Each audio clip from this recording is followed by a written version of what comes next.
So we're gonna kick this video off with a couple of new dribble moves that we discovered playing in the 2K21 demo. If you go to 2KU and hit the back button, you'll get a chance to practice with Kawhi Leonard. This is that step back spin move from 2K15 to 17. But obviously I want to share with you guys this reverse spin move that we have Kawhi doing right here. If you YouTube Allen Iverson 1998 Reebok commercial, this is the move that he's doing in that commercial. Want to give a shout out to my man Macho and Hawkman for helping me figure this one out. And a shout out to Caver TS6 for showing this move to me first on Twitter. To pull this off, while moving the left stick in the direction you're dribbling, rotate the right stick from the ball hand to the non-ball hand while maintaining the left stick in that same direction. And you can do this while holding sprint as well. So give this move a try and see what kind of combos you can come up with. So today I decided to experiment with a build that I've been wanting to make since 2K19, my Zion Williamson build. Now Zion is 6'6" and plays power forward, so we have to make him a small forward to get that height. Now I wanted to get those epic blocks we saw him get in high school and college, and I also wanted to make sure he could still dunk on people, so we're going with the two-way slasher pie chart.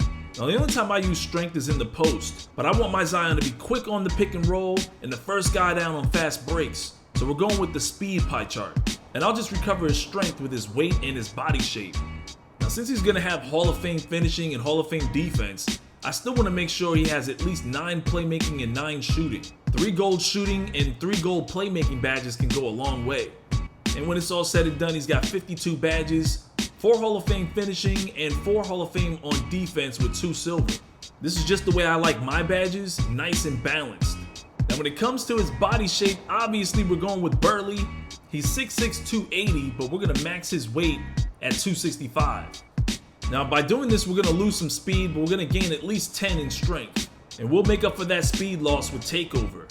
Now when it came to his wingspan, I increased it to an 85.2 for more defense and a higher dunk rating, and we only lost 1 point to our 3-point shot, which really doesn't matter because this build is designed for playing defense and dunking on people. Now if I was to finalize this build, I would probably go with lockdown takeover just to be a menace. But for the sake of this demo, we're gonna go with slasher takeover.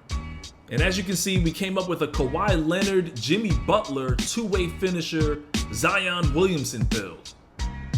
Now these are my slasher badges, perfectly designed to catch bodies in the park. Now this is not really a build designed for shooting, but with these badges, you'll at least have the confidence to take the shot. Now we're not doing a whole lot of dribbling anyway, but you definitely want to have space creator and tight handles so you can freeze your defender and blow past them.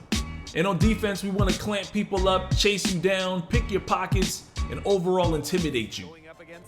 So quick disclaimer as we go into the gameplay, for the entire first quarter, I spent the whole time trying to do some flashy dunks, but it kept making me do layups. Even if I pulled the right stick down, so this has to be a demo issue.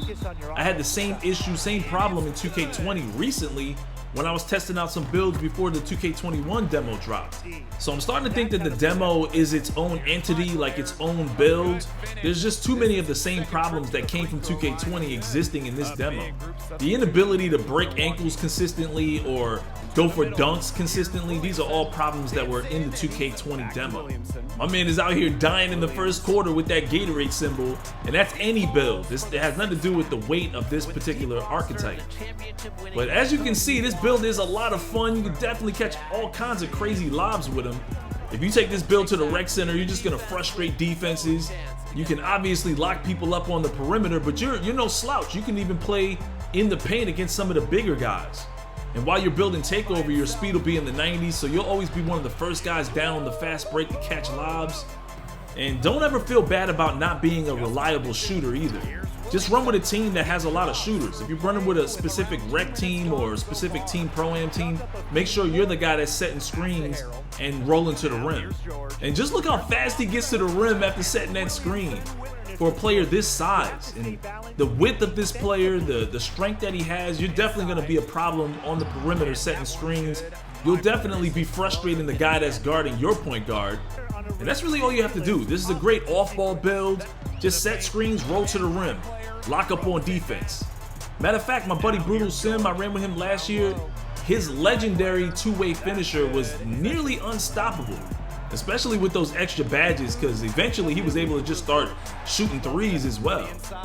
So imagine this build being able to lock up. You can't stop him in the paint. He can definitely dunk on anybody, and then being able to hit that corner three consistently. Like that's a scary build to be dealing with on a regular basis. Now I went with the speed pie chart, and look how fast this player covers ground. Williamson with the block. Get that mess out of here. That's what you want to do, and you want to just play good defense. And look at the ball handling. It's not even that bad. Imagine if I had better stamina if this wasn't the demo. Like, we could be cooking people up, freezing defenders with tight handles and that quick first step.